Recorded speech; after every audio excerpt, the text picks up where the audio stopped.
Here? Yeah, first team. First? Yeah. You're the only gold medalist, maybe.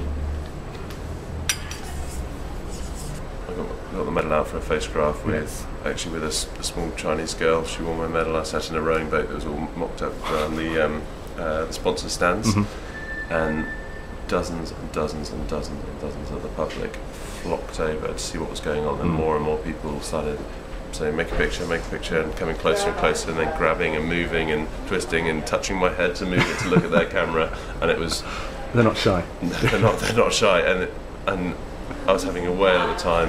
And normally that experience is great, but then it got to scary levels, and my girlfriend was there as well. I was keeping an eye on her, keeping an eye on my medal, and we were backed off into a corner, back against the wall, and then security had to turn up, literally push their way through a crowd, take me and my girlfriend off and put us in a lift to go somewhere that they couldn't see, and we had to wait for quite a long time for the crowds to disperse. So after that as well, or mixing up with that, we've developed this sort of nocturnal lifestyle now, and the, I'd say, regimented schedule of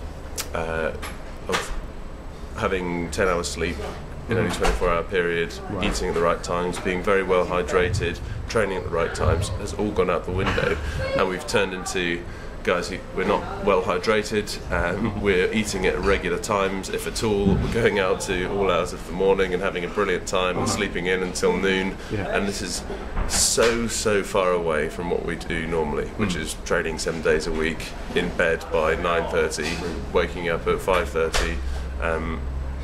It's a world apart, but so much fun. Yeah, I mean, just more interesting things about the village. Are there any kind of little things you've seen, any kind of little vignettes that made you laugh there? You know, the biggest party animals that you've seen. You said the Kiwis are a good laugh, but yeah, Kiwis. Anyone who's been kind of surprising at... I'm not going to mention any names, but I came back at close to 6 o'clock in the morning a couple of nights ago and had to step over people who were athletes who hadn't quite made it to the village. It looked like they'd staggered out of a taxi and then couldn't get their accreditation out, put it on the buzzer and go through the security. Any nationalities you can say? No, I'm not going to do that. Continent? Asia. Okay. So stepping over these bodies and going back to my room, that was quite good fun. One more thing actually, the swimming pool in the Olympic Village is an amazing place to be, because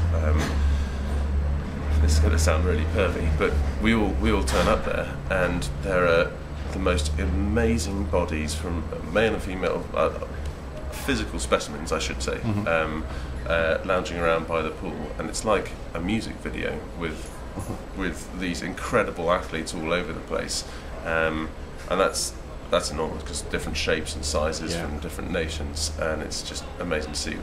There are guys in the village who are nearly 8 foot tall and tower over me. It's amazing, and then girls that weigh 35 kilos with blonde hair and blue eyes. It's all completely different, and very nice to see.